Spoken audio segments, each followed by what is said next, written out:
Good afternoon. Thank you all for coming. My name is Doug Phelps, and on behalf of Explore Booksellers, I would like to welcome you all to this afternoon's conversation about truth in journalism in an era of fake news. Just a word about the bookstore and a few thank yous. Especially in a community like Aspen, which was resurrected on the idea of a community serving its members by fostering mind, body, spirit. We at the bookstore regard a community bookstore much like community newspaper or the Aspen Institute or the library or any of the other nonprofit cultural institutions that we love in Aspen, and that is that it's a public trust, and we try to run it that way. And with that in mind, as I say, I would like to start by, first of all, thanking the staff, both current and past, of the Explore Bookstore for the service they provide to the community. I would also, on behalf of the bookstore, like to thank our speakers who volunteered their time quite generously to share their thoughts with us this afternoon. I would like to thank all of you, patrons and customers of Explore Booksellers and all the other great institutions in Aspen, because obviously without you, we couldn't exist. I'd like to thank Sam and Cheryl Wiley, who for a number of years were the primary financial backers and patrons of Explore Booksellers. And last but not least, I would like to thank Catherine Thalberg, who founded, managed, and nurtured Explore Booksellers for 3 decades. And on that note, I would like to welcome and bring up Catherine's husband, a friend, I'm sure who you all know, a friend of mine, our former mayor, Bill Sterling.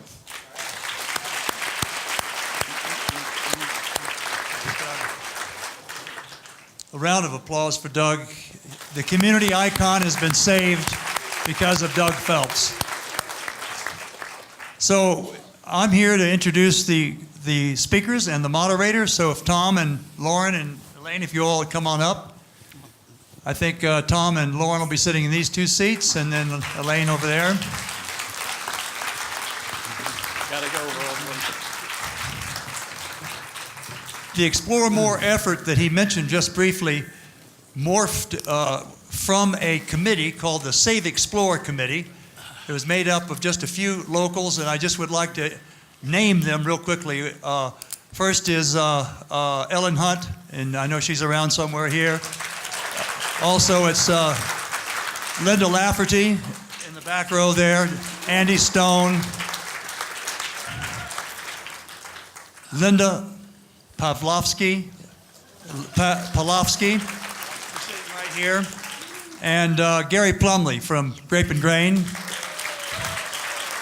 And then we had an unofficial member named Mike Klein, who's right here in the middle over there. And what we did is we tried to organize some people to purchase the store, and we lost out in a bidding war. And Doug's group won, and we were so happy about that. So today, something's really interesting about these 3 people on the stage. There's a common link that they all have. One is that each of them have been living in and out of Aspen, part-time, full-time, over the last 5 decades. Number 2, they have each won national writing awards that are significant awards. And thirdly, they have helped catapult Explore to the position that it's in today as the cultural and the literary center of our town. And so that's the things they have in common. First, Tom, in the middle here. Tom has been writing for the New York Times since 1981, and during that time he's won 3 Pulitzer Prizes. He's been sort of in charge of the economics of the opinion page. He's been the op-ed editor. He's been the White House correspondent, and he's written 6 books somehow in between all that time. The most recent one, and they all have, he's a man who can coin a phrase. I mean, the name of his latest book is Thanks for Being Late. It's a good thing for me. I'm always late. But he has a way of coining phrases. They're oxymorons sometimes. They're metaphors. They're ironies.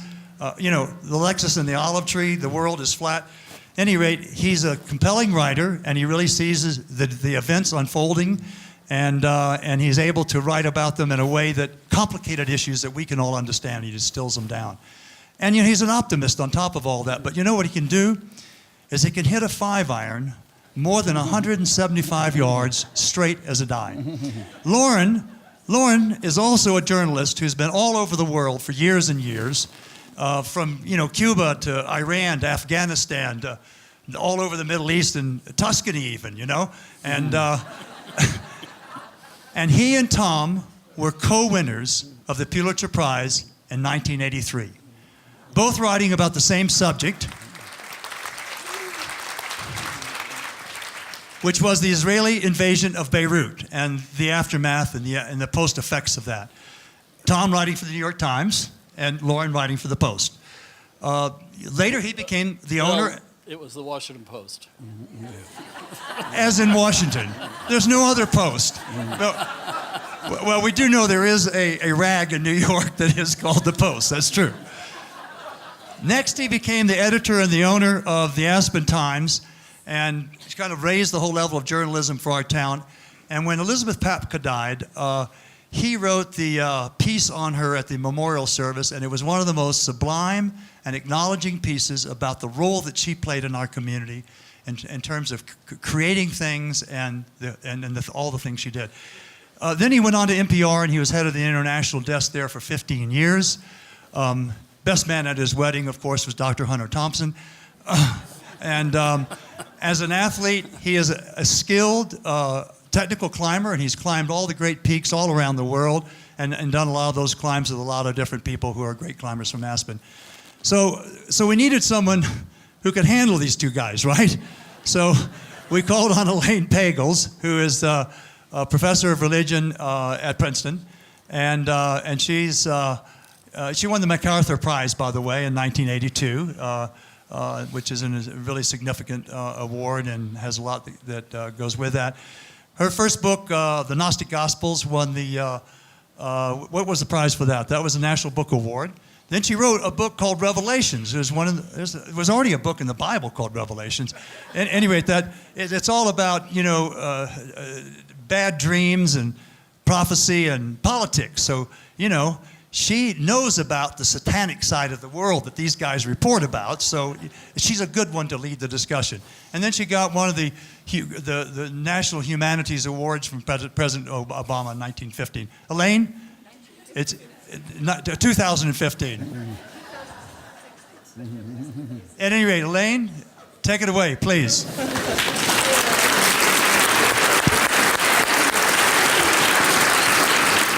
Thank you for coming. We're so happy you're here, and I'm delighted to be here with Loren Jenkins and Tom Friedman, each of whom has dared take on what are literally the most contentious and complicated issues in the world.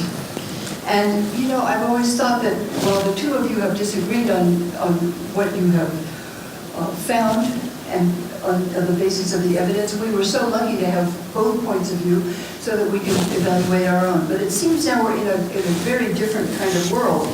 I felt like I really needed this conversation. This is the only year I ever felt that I was alternating between obsessively watching the news and switching it off. It's sort of like pornography. I mean, you don't know all that. You can't help watching it. It's wonderful. So first I just want to ask a short question, and we'll talk briefly, and then we'll open it up so we have a lot of time. The question is, we've always had good and bad news. You know that, and Loren and I have talked about it. What do you find different about this present climate in which questions of truth in news are challenging? You want to start with me? Yeah. That's good, Tom. First of all, I want to thank Doug for sponsoring this, for keeping the Explorer a thriving bookstore that it is, an independent bookstore. For us authors, it is so important. And I've done signings at the Explorer bookstore. I've written 7 books, and I've done a signing at every one at the Explorer Bookstore, and they've all been fantastic. And God bless you for maintaining it and now broadening it into this kind of community project. So you're doing the Lord's work. So the way I would think about your question, Lane, is that I'd put sort of this term fake news into 3 buckets. The first and most important source of fake news is, and don't want to turn this into a Trump discussion, but you cannot avoid it, is the fact that we have a president who is a deceitful person, dishonest, and indecent person. And he lies as he breathes. And so we have never had someone at the helm of our country who generates dishonesty, lies, fake news, whatever you want to call it. Just yesterday, he said, or the day before, in an interview with the Wall Street Journal, that the head of the Boy Scouts called him and said that his presentation to the Boy Scouts was the greatest speech ever given to the Boy Scouts. And then the Boy Scouts said, well, the head of the Boy Scouts said no such thing. So then he said that the president of Mexico called him and said, you're right on in immigration, and the president of Mexico never called. So we've actually never been here before, where we have a president who lies as he breathes, and it happens with such regularity that catching up with it is nearly impossible. And then his spokespeople never acknowledge it, but find ways to weasel out of it. Sarah Huckabee Sanders said, well, he was actually referring to conversations he had there. He kind of mixed them up, et cetera. So we have someone generating fake news behind the presidential seal. We've never had that before. Then we have the world of the internet. And what happened, we saw it culminated in this election, that people have discovered that they can generate fake news and sell ads on it, okay? And that it can be a really lucrative source of income. That I could write that tomorrow, the Aspen Morning Tribune says that Bill Sterling is X, Y, or Z. Well, if you're sitting in Moscow now or India, you have no idea that there's no Aspen Morning Tribune. And if I put a nice headline up there, and then I get clicks for it, and then I basically leverage that on Facebook or Google or whatever, that generating fake news is now a business. Then we have the fact that we have a rival in the Soviet Union that has discovered that for less than the cost of a MiG-29, they could actually tilt our election by generating and hiring people to generate fake news that would be clicked on and then spread by Twitter. And then you have the newspapers that Loren worked for, that I work for, who occasionally make mistakes. And when we do, we write corrections. That's not fake news. We are humans. We make mistakes. CNN just made a big one, and the 3 people who did it got fired for it. If I wrote on the front page in my column that the president of Mexico called me and said, Tom, your work on Mexico is outstanding, okay? I can't tell you, I mean, your stuff, or the president, head of the Boy Scouts says, we're giving all the Boy Scouts your new book, okay? And then it turned out that the Boy Scouts head wrote a letter to my publisher that no such conversation happened. I would be fired, okay? There would be real sanction for that. We make mistakes, we're human, but to loop back to the president, he now uses, anytime we make a mistake, to try to delegitimize all the truths we are saying about him and his administration. So that's kind of how I see it. Thank you. Well, I think that we need to realize, I mean, there's always been yellow journalism in America. The age of good journalism is pretty recent in our history. In the 30s, 20s, before that, people wrote all sorts of things. But you had to own a press and buy your ink in 50-gallon drums to be able to put something out there. And it limited the people that could distort news or use a press, an outlet in the public to express a personal opinion or a lie. What's happened, I think, and Tom pointed it out, is the birth of the internet certainly has made that easier. Anyone can get on and blog and put anything out there, and it's the problem of the reader to discern what they're reading. Is it true or not? Is this something that's been carefully thought out? Has it been well sourced? That's what good journalism does.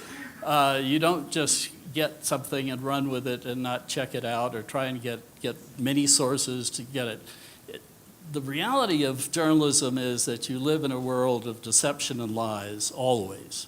And part of what good journalism is to try and piece through those deceptions and lies and find out where grains of truth lie and weave them together into a narrative that actually is based on provable fact and provable sources and reality.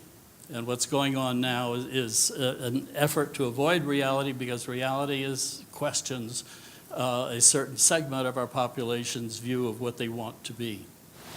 Thank you, that's important. Of course, the question we want to know is, what do you as journalists know about it that we need to know? What can you do about it? What should we do about it? What can we do about it? What would be the most useful kinds of response? Well, we're just doing our job at the New York. I can only speak for my own newspaper, and it's to try to do our job the way we always did, at the high standards we do them. And again, we make mistakes all the time. We're human, and when we do, you correct them. And I think the best thing you can do is buy a subscription to the New York Times.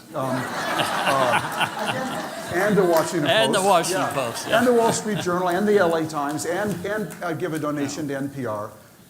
We have a little thing now, give a subscription to a college student. I'm dead serious. If people do not financially support the NPRs of the world, the Washington Post of the world, they've got Jeff Bezos, we don't. But wherever you see quality journalism, by the way, it can be an independent website in your town. But wherever you see quality journalism, throw your support behind it. Yeah. I think, the best thing that's happened to journalism today is our president, Trump. I lived through an era when I worked for the Washington Post. It was a golden age after Watergate. It was one of the great newspapers in the country. And it went downhill for a long time, economics and bad management, whatever. When I was in Washington, a decade ago, I watched this great paper sort of really diminish itself. It's totally revived because of the news. And it's the need of this country to have honest, hard-working journalism to hold the leadership of this country accountable. And that's what's happened. The Post has rebounded now. It's once again competing with the New York Times, as it did 15 years ago. And that's what we need to see more of. I mean, there's what's happened. The Washington Post has a fact-checking service now, because there's so much distortion and misinformation put out there, that in the first 6 months of this administration, they documented 836 misstatements or lies from the president. That's more than 4 a day. Now, some people are quite happy just to say that's fake news. Well, it's not fake news. It's done by hardworking journalists with editors and fact checkers and really accountable journalism. We need more of that. That's what needs to be done today, because there's a force out there trying to say that reality isn't truth, that there's alternate realities, trying to nullify real information and facts that govern a democracy. After all, this is the fourth estate we're talking about, which our founding fathers enshrined in the Bill of Rights and the First Amendment, to have freedom of the press, because it was a vital necessity for a democracy to function. And it needs to function with truth, not lies and distortions. We added, to just pick up on Loren's point, we added 300,000 digital subscribers in the last quarter of 2016, which is more than all of 2014 and 2015 together. 300,000. Yeah, that's a lot. And I'm proud to say that the paper attracted that, but I'm more proud to say all these readers said, we want to get our news from a trusted source. It's very remarkable. And you You know, I was wondering, with looking at your work particularly, you shifted from reporting to the column where you express your point of view much more clearly. I mean, not more clearly, but that's explicit. Yes. Is that a very different, do you think that's more useful in this particular climate? Well, I think there's a huge use for both. Lord knows we want reporters out there unearthing everything they've been unearthing. And just as a reader and someone who's in the business, to watch the Washington Post and the New York Times going at it every day, scoop, scoop, scoop. It's just fantastic. I mean, we're in a golden age of journalism. But it's also made possible, you have to understand, by some very heroic and courageous people. You have to be, as Loren would appreciate, when you see a story where someone has leaked the transcript of the president's conversations with the president of Mexico and other world leaders, that means somebody inside is so worried. Because the number of people who have access to that kind of information, or someone on Air Force One reported that the president coached Donald Trump Jr. through his statement, you have to reverse engineer some of these stories to appreciate how disturbed someone inside is, that they are as good as we are. You don't break those kind of stories very often.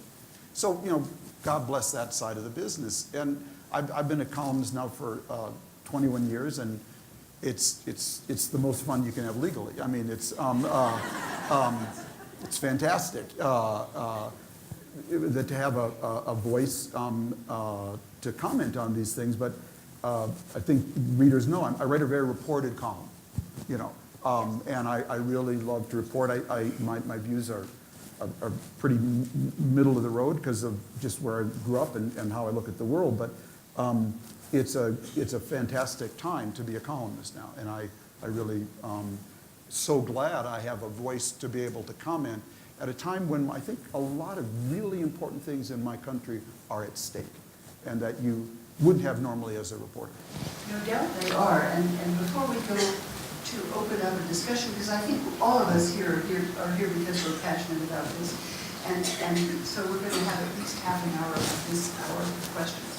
But Loren, you want to comment?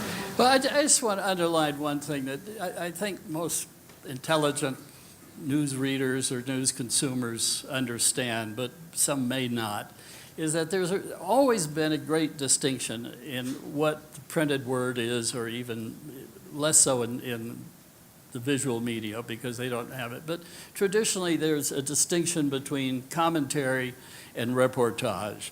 And the commentary comes in columns. It comes on the editorial page, which is normally the newspaper's owner's view, or the views that he endorses.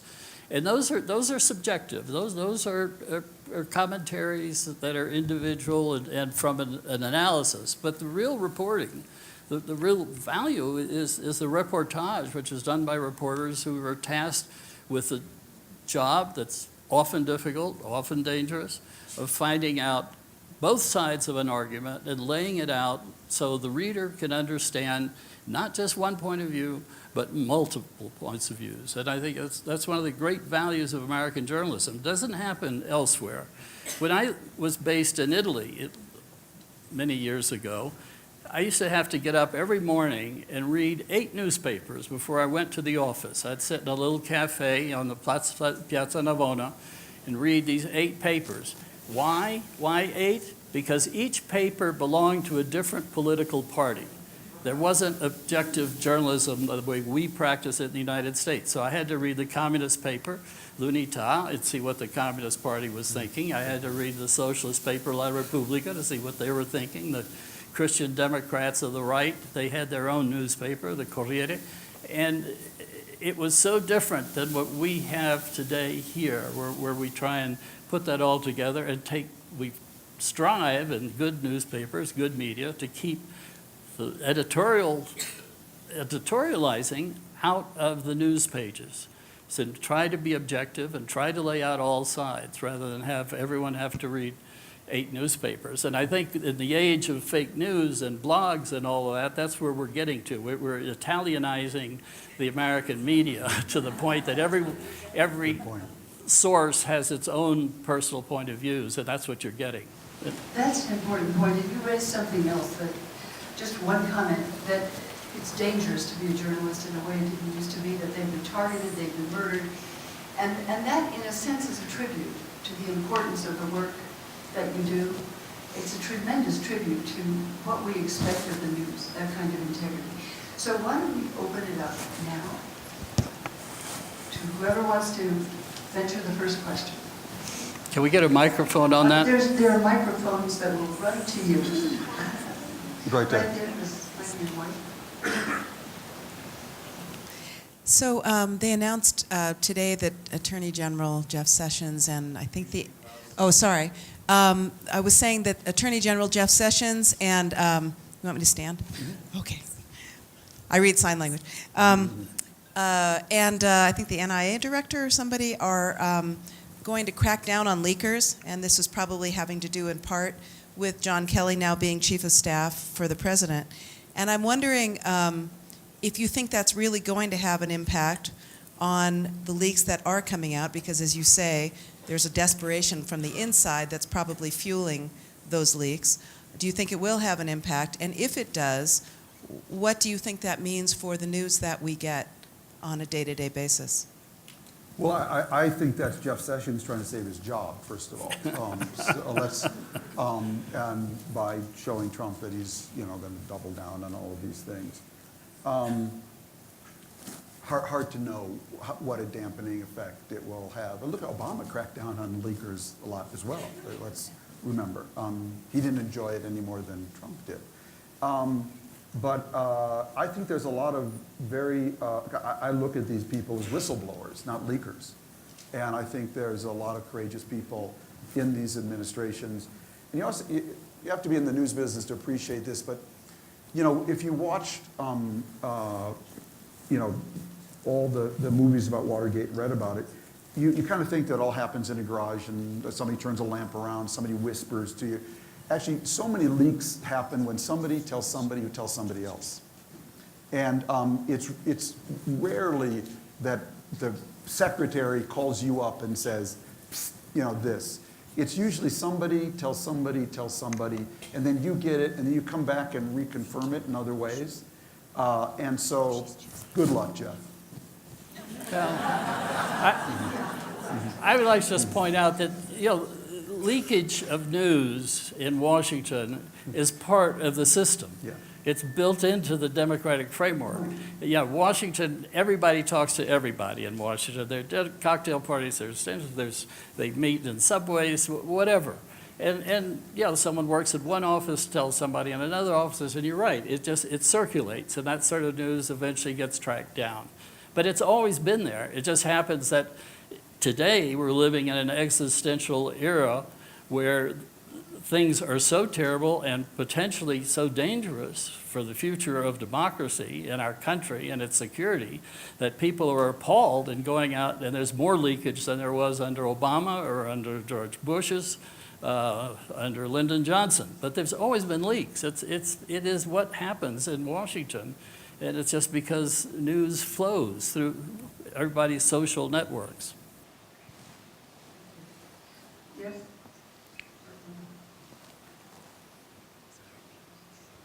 Thank you. I have a question that relates to historical viewpoints.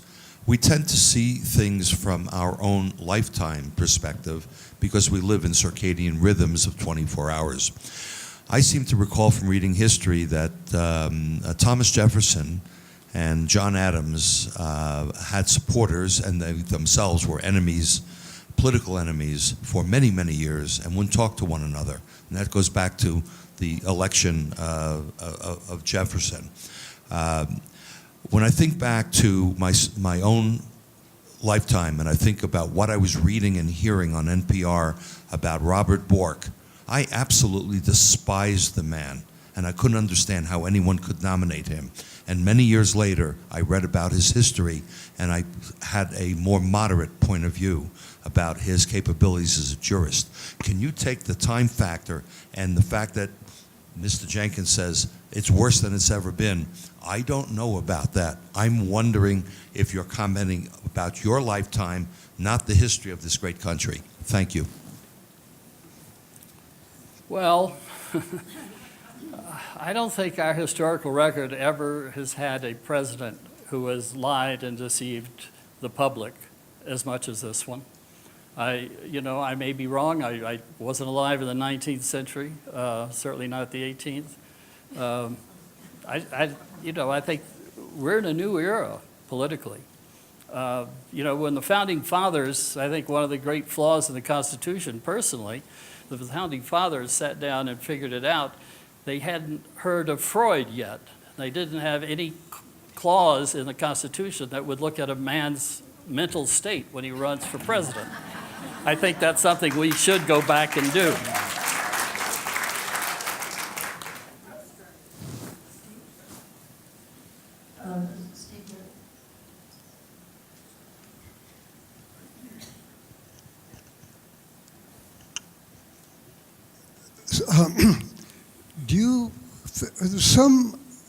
Some fake news is simply blathering and self-promoting and so on, but some is literally malicious. And I wonder whether you feel that if it's possible to prove that a piece of fake news is out for some very malicious purpose, that should be made illegal. Well, I think we have libel laws. It's a good question, but we have libel laws that if I make up a story about you, and I do it, recklessly with intent, and it's false, you can take me to court. And so the problem is that you know my address and I know yours, but in this world now, fake news comes from many blind sources.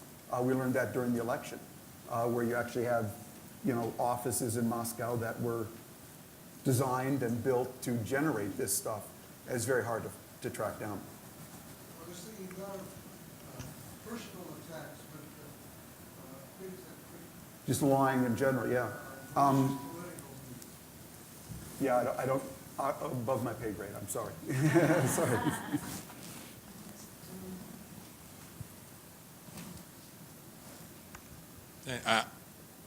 I don't know if there's a question buried in my little ramble, but I hope so too, and it'll be a short ramble.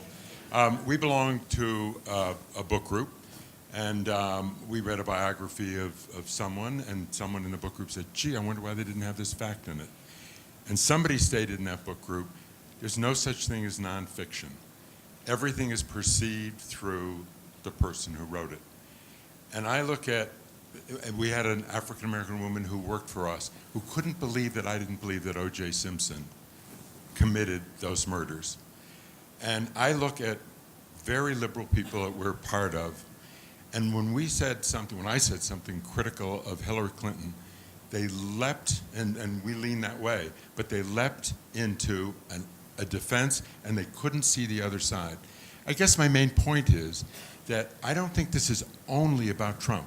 We've got really smart, very right-wing friends, and they perceive the world very differently than I do, and I'm not sure I understand how this happened. Well, I think that's indisputable, but let me comment on that. I mean, as a historian, I've asked myself, what differentiates what I write from fiction? I mean, I write stories, right? But I'm responsible to evidence. If you know more about that evidence than I do, or Loren and Tom know more about the Middle East than I do, they can say, you're wrong because of this and this and this. So fiction is quite different. It isn't responsible to evidence. We know, writing on the basis of evidence that we trust, that we're interpreting. We're all interpreting. I mean, these two have very different views on certain topics, as you know. But that is a very different thing than simply making things up. What you raise is another question, though, and that is about how people in this country honestly see the same situation with very different eyes. Do you want to comment? Yeah, I mean, it's an important question you raise.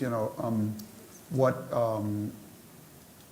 has disturbed me so much, and partly was the reason I wrote my last book, which actually goes back to Minnesota and my roots, is because I really feel we are becoming Sunnis and Shiites, basically, not Democrats and Republicans anymore. That our politics is just becoming sectarianized and tribalized. So you hear people saying, well, I would never want my kids to marry one of them. And they're not talking about someone of another race or religion, bad enough. They're actually talking about someone of a different party now. Or if you're in Washington where we live, I hope none of them will be at the dinner party now. And it applies to both sides. And so I think it's one of the worst things happening in the country right now. And you know, one of the things that I learned covering the Israeli-Palestinian conflict for so many years, as did Loren, is that so I would get a lot of complaints on the New York Times reporter writing about the Middle East. So you can imagine what a freak show that could be sometimes. And people would say, you know, well, you didn't mention this or you didn't mention that. And I would always tell them, and Loren had to deal with this at NPR, we're not writing the history of the Israeli-Palestinian conflict in every column or every story, okay? Do not judge me by one story. Judge me over a year. If over a year you see a pattern in my reporting, then please raise it with me and my editors. But just because this story, you know, tilted one way or another, what is objectivity? Objectivity is actually a tension between two things, disinterest and understanding. I cannot possibly write a fair story about you if I don't almost look at the world through your eyes. If I don't really look at the world almost through your eyes and understand where you're coming from. And I also can't write a fair story about you if I'm interested. If I have an interest in you, I've got to remain disinterested. And the reason objectivity is hard to get is a tension between the two. Now, if you look at my reporting from the Middle East, one day I may have been more understanding of Palestinians, another day more understanding of Israelis. But if over the year I've managed to do that, keep a tension between that, and be true, and by the way, objectivity is not balance, okay? That I write equal number of stories about one side or the other. Sometimes one side is doing a lot worse than the other, and you got to be able to make those calls. But the other thing you learn when you cover that conflict is people will come to you and say, you never write about when they do this. And I say, actually, you know, I wrote that last Thursday. It's on page A7 of the New York Times above the fold, okay? Your problem is nobody cared. Do not blame me for the fact that I actually wrote about it, but nobody then, you know, acted on it. And so you have to be very clear-headed. I find, you know, a lot of journalists will say, well, both sides are criticizing me, I must be doing something right. That's the dumbest thing I've ever heard, because any moron can write in a way that offends both sides, okay? I want people, my favorite comment from readers, frankly, is when people come up and say, I read you all the time, don't always agree though. Okay, that's what I want. I want you to be engaged with what I'm doing. I want you to have enough respect that you want to read me, but you want to be engaged and sometimes disagree. That's what I'm shooting for, that tension. I'm not in a popularity contest, you know, for either side. Well, I mean, in answer to that, I think the real problem of this country, why people have so many, you know, we all grew up believing that we shared certain values. There were values that had come up through the founding fathers on through our experience, the historic experience of America's development. And it was about sharing and having different points of view, but being able to get together and discuss them, to exchange them, and find some sort of compromise in these different views that led us ahead and kept the society united and going forward. And I think what we're really experiencing today, and it's not just President Trump, it's been happening for decades, as the society has fragmented into partisanship, where the idea of compromise is no longer acceptable. You're either there or you're there, but you can't meet and join. That's why, you know, there's total paralysis in our Congress, and has been for the last decade or more. We're not getting anything done. Politics has devolved from producing something for the nation as a whole and to better life into separate sects and factions that just don't want to do anything except advance their own interests. And I think that's the real problem we're facing, and we're now reaching a really critical stage, but it's been developing for quite a while.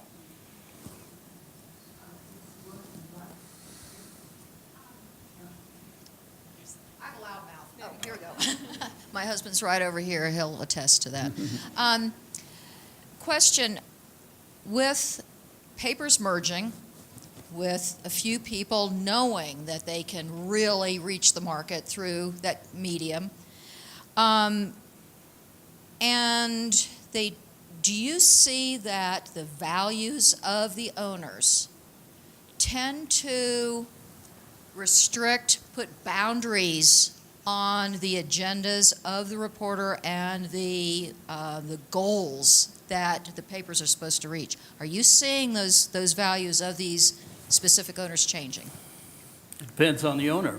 I mean, there are good owners and bad owners, like there are good presidents and bad presidents. I mean, there's a mix. So there's no such thing as a general consensus of newspaper owners, and they all behave the same way. I mean, there's a Rupert Murdoch, who's known as, by all my Australian friends, as the dirty digger for all the damage he's done to his country's newspapers, and now he's here, running Fox News and the Wall Street Journal. And there's the Sulzbergers of the New York Times, and they have totally different value systems. And I'll let Tom talk about the New York Times, but good newspapers allow their reporters to report, and they get their voice on the editorial page and hiring the new editor of the paper. But the reporters on a serious newspaper have great independence to do the job they're trained to do. Let me just pick up where Loren left off. So I work for the most remarkable, I think, newspaper family in American history, and I'm not in jeopardy of losing my job. So I say that as a statement of fact. Okay, and I'll tell you a couple stories because I was talking to some young journalists the other day. One is so I was hired by Punch Sulzberger, who's our current publisher, Arthur Sulzberger's father. And Abe Rosenthal, who was then the editor. And when Punch died 2.5 years ago now, the paper invited everyone who wanted to. We did an in-house paper in his honor, in memory. And they invited anyone to write anything they wanted about Punch, a memory. And I did just a short item in which I noted that I've been at the paper for 37 years. And during those 37 years, I have been probably the primary person over that period writing about the most neuralgic issue for the New York Times, the Israeli-Palestinian conflict, given our paper and our very large Jewish readership. Very controversial. To this day, I have no idea what Punch Sulzberger thought of my coverage. He died without ever saying to me, Tom, could you be a little nicer to the Palestinians? Could you be a little nicer to the Israelis?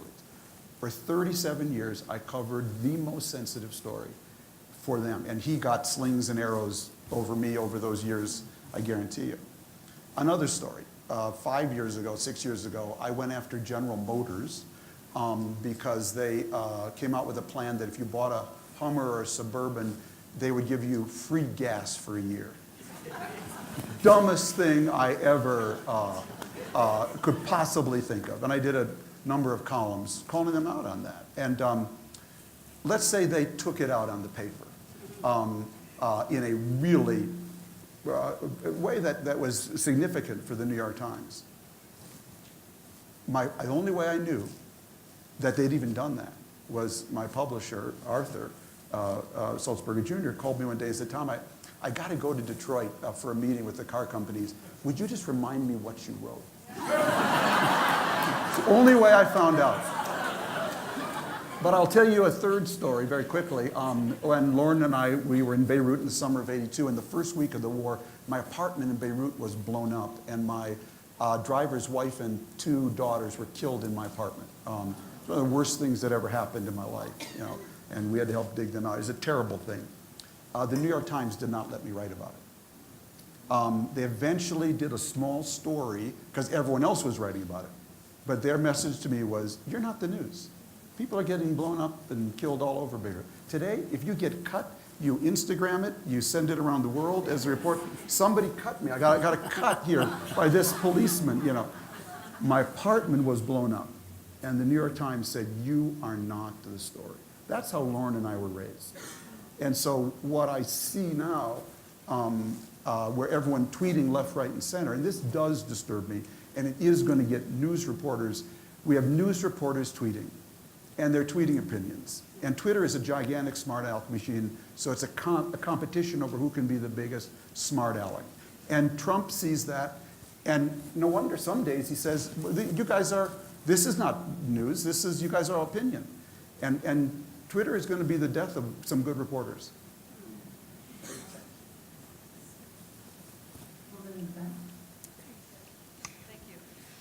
I was curious to hear what each of you would say is the difference between what we're calling today fake news and propaganda, and to the extent to which fake news has bled over into propaganda, something that at least I was raised to believe this country didn't do.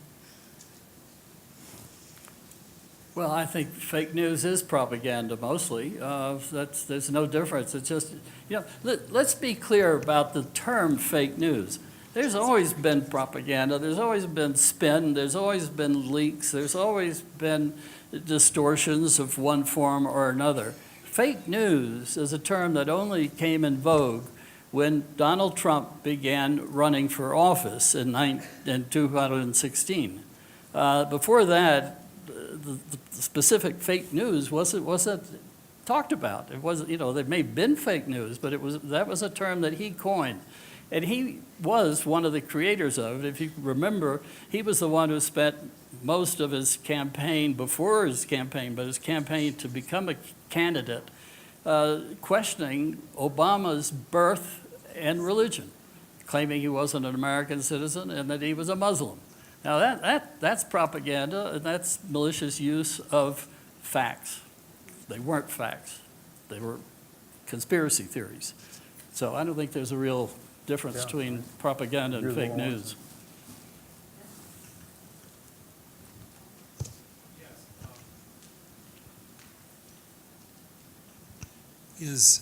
Is in my imagination, or has something actually changed in Can you America? speak into the microphone? I'm sorry. Yeah.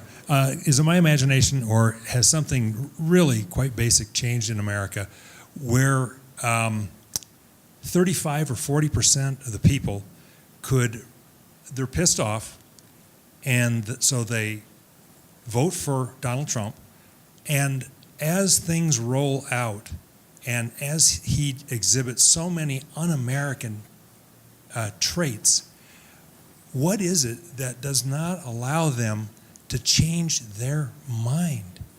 I don't understand it. I feel like he could kill 30 kids in a classroom and they go, well, I'm sure he had a good reason for that. I mean, is there something that has happened that 35 or 40% of us can do that?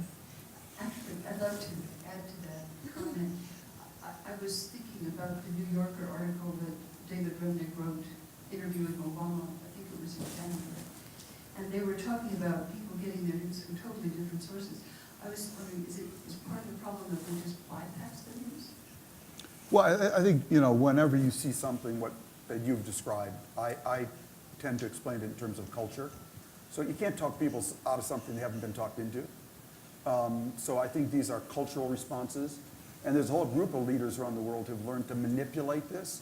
So Putin has found a way to manipulate that sort of cultural, a whole set of cultural issues around the place of Russia in the world, the West's desire to take us down. Xi Jinping does the same in China. Erdogan does it in Turkey. Bibi does it, frankly, in Israel. They've all found a way to basically generate a following among people who hate the people who hate Trump more than they actually care about Trump. So the real question is, why are they there? What is going on with them? And to me, the answer I come to is that because of the pace of change that we've gone through, there's a lot of people who are uprooted right now. They're unmoored, they're unanchored. They go to the grocery store and someone's wearing a head covering that isn't a baseball cap. And speaking a language they don't understand. They go into the men's room and there's someone of a different gender there. They go to the office and their boss has just rolled up a robot next to their desk and he seems to be studying their job. And so all of this, there's a lot of people who are feeling unmoored and unanchored. And at the same time, they feel they've lost the things that gave them dignity in life. And you know, I say in my new book, if I could change my business card, now in retrospect, it would say Thomas L. Friedman, New York Times humiliation correspondent. Because really what I've done for the last 37 years, so much of it is acting out on people, watching people act out on their humiliation. Whether it's Palestinians, young Muslims who blow themselves up, Russians, Chinese, you know, and the flip side, that coin of dignity and humiliation, and who then comes and gives you dignity, that's what Trump is doing.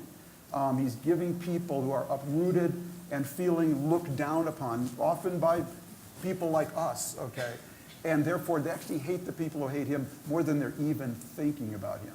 And the next Democratic candidate, if they have any hope of breaking that, has got to go to that. People don't listen through their ears, they listen through their stomach, okay? And if you connect with them on a gut level, and Trump did, they tell you, don't bother me with the details, I trust you. And if you don't connect with them on a gut level, you can't give them enough details, even on your website, www.hillaryclinton.com, okay? And so you got to find that gut thing. But there's something there, and it really needs exploring. That's an important point. Yeah, would you?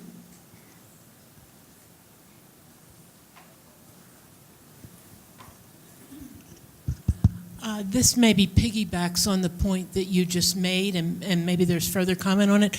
I was chilled last night. I watched a clip of a speech that Trump gave last night in West Virginia, and the chilling part to me was he basically began talking about Mueller's investigation and essentially said to this audience of adoring supporters, if Mueller comes up with something, if there is something, it's disrespecting you. He is stealing your vote. You chose me as a leader, and he is telling you you can't have the leader you wanted, and don't you feel disrespected by that? And the crowd went wild, insane. And I just felt cold through my, well, one thought was, all those people have a lot of guns and we don't. But, you know. They also don't have any coal. Yeah. You know, I would say it's really what we're talking about. He's connecting to them on the gut level. He's manipulating them very effectively. You know, I was talking to a friend of mine this morning, and he told me that he had a boss who once said to him, when people get power, one of two things happen. They either swell or they grow. Trump is swelling. Okay, so every bad feature he had in private life before this is now being amplified. There's been no growth in the job. He's not actually trying to be president of the country. When he's in trouble, he goes to West Virginia and he gives that speech. But you know, the good news is if you look at the polls say he's losing support now among his supporters. But this is a guy, and this I think we have not even begun to see the trouble here. Because we haven't had a crisis yet. You know, I've written this many times that my friend Dov Seidman, you know, has pointed out, Trump has formal authority, but he has no moral authority. And we've never had a president in our time, I think, who had formal authority, but zero moral authority. And when we get into a crisis, and he's going to have to look into the camera and say, I had to bomb North Korea, I had to do this with China, the CIA told me, and people are going to say, trust you? So we haven't begun to see the trouble here, because his record in private life is whenever he got in trouble, he kicked over the game board. Went, declared bankruptcy, left people, stiffed them with the money. He never lost anything, because before he loses, he kicks over the game board. And he's going to try to do that if Mueller comes after him.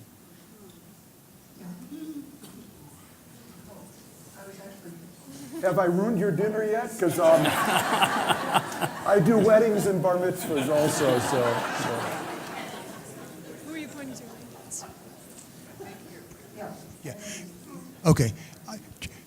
Regarding the polarization, could you comment about the impact of social media on the tribalization that's been going on, and how I fear that that's only going to escalate? And the other part of the question is, on your digital 300,000, and that's where the money is going forward with print media, do you see that exponentially going to grow? Well, in the second, I sure hope so, because we at the New York Times, we don't have an oil well, we don't have a bookstore, we have the newspaper. So we certainly need every subscriber we can get in the future as digital journalism. Look, there's no question that narrowcasting, as a result of people getting their news now through news feeds, that are supposedly use algorithms to tailor the feed to you, is a big part of the problem. Loren alluded to this. That we all don't watch Walter Cronkite or Huntley Brinkley together at night, and so.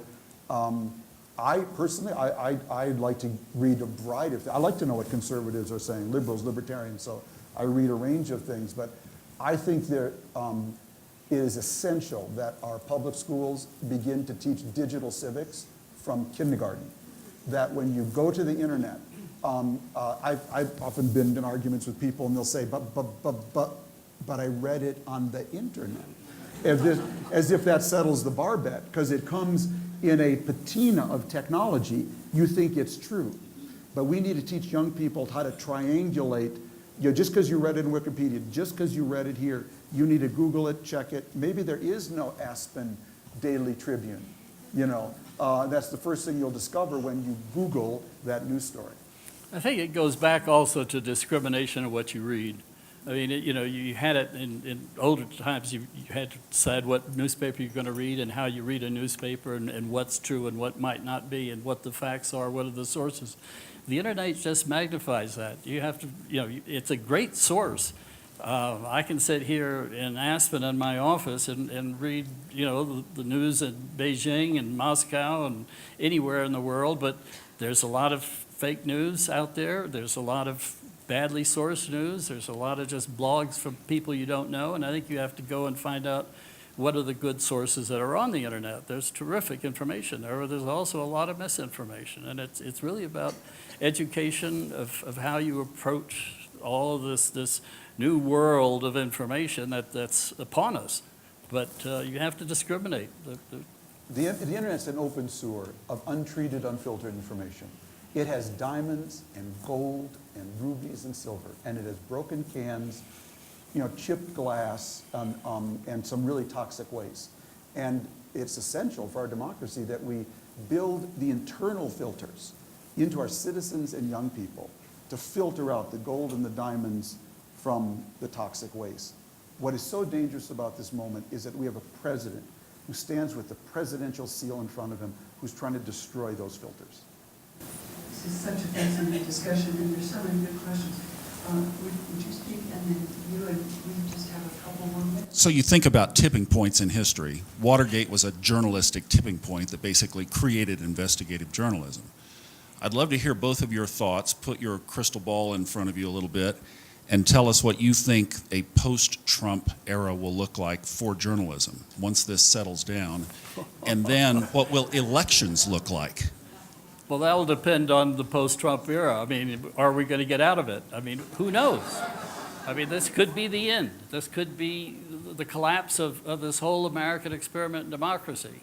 Assuming that we don't collapse into some sort of nationalism, social nationalism, Nazism, or something like that, I guess the best case scenario is that Trump leaves the scene one way or the other, whether he serves out his 4 years or is impeached, and America can come back and learn from the disaster of that experience, and we can knit the country back together. As I said, it's the best thing that's happened to journalism. It's revived the Washington Post from near being a moribund newspaper 10 years ago to being a terrific newspaper now. The New York Times has stood up. Even the Wall Street Journal has stood up. It could be after Trump, we'll go back to some sort of normality, but also it could be that he ruins the whole experiment. We end up into a dictatorship run by demagogues. It's happened elsewhere. It's happened in history. It happened to the Roman Empire. It happened to the Romanovs in Russia. Tom? Yeah, Let me say something optimistic. Yeah, My son is one of those people Yeah.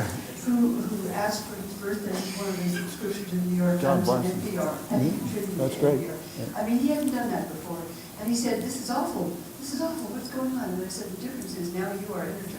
Yeah, and I think, just to pick up with what Loren said, I think there's I hope there are young people like watching even Saturday Night Live and seeing like all these journalists now being depicted, and maybe I want to be one of those, or in the White House, we're watching the White House briefing now.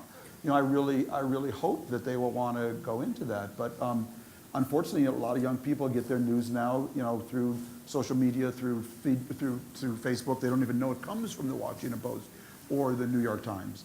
That's just a little thing down there on the bottom. So, you really hope that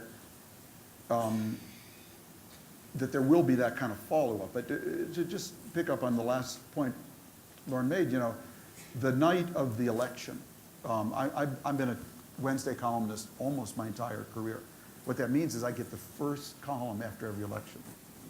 And that can be really fun and can be really harrowing. In this case, I had to write 3 different columns, as my wife here watched me do, from 8 to 10 and then 2 in the morning.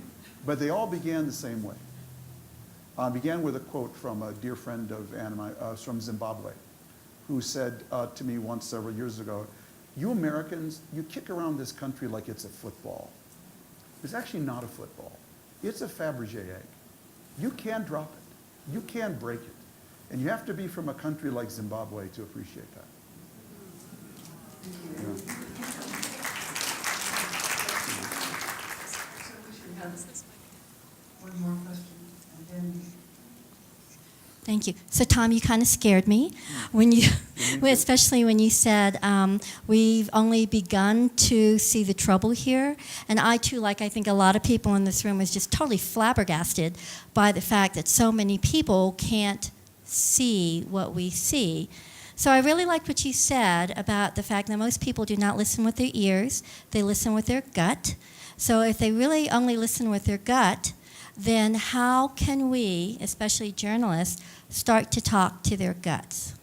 Well, it's a very good question.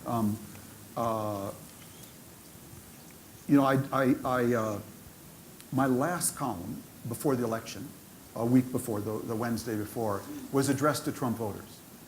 And it began, "Dear fellow Americans."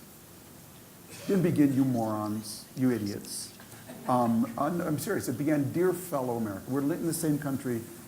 You're not seeing what I'm seeing. Let me share with you what I think I'm seeing, and let me share with you my feeling about why your anxiety and why I think this guy won't address it." So there's one thing I learned being a little Jewish guy from Minnesota covering the Arab world.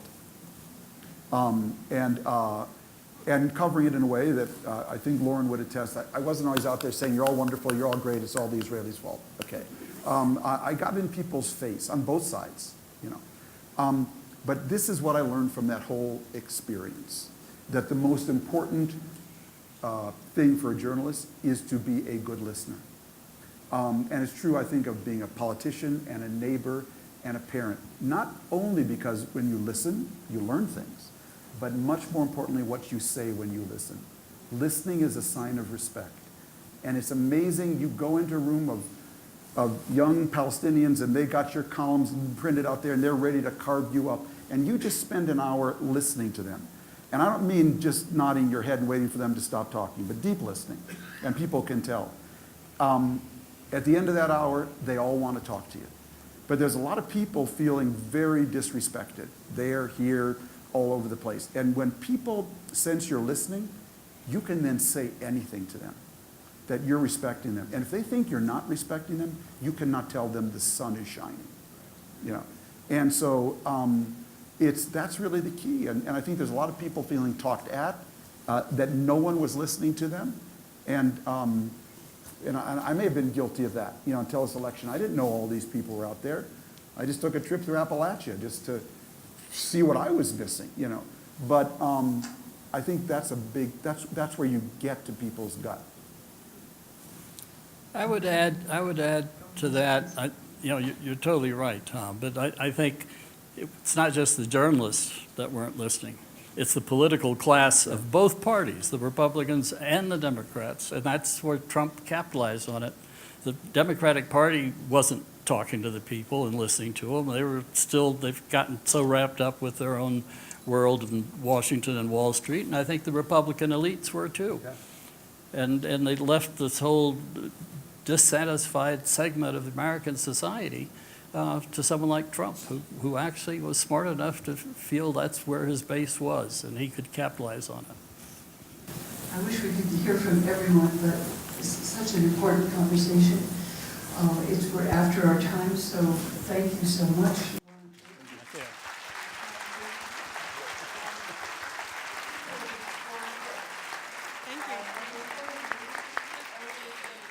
Before you go, I just want to say thank you all. Thank you all so much for coming. Before you go, I want to thank our panelists, and there's a book table out front with a membership table as well. So if you have not already become a member of Explore More, this is our first event that we have kicked off as an Explore More big event that we hope to do lots more of. And so please join us in becoming our partners. Memberships start at $25, but we welcome any level of giving.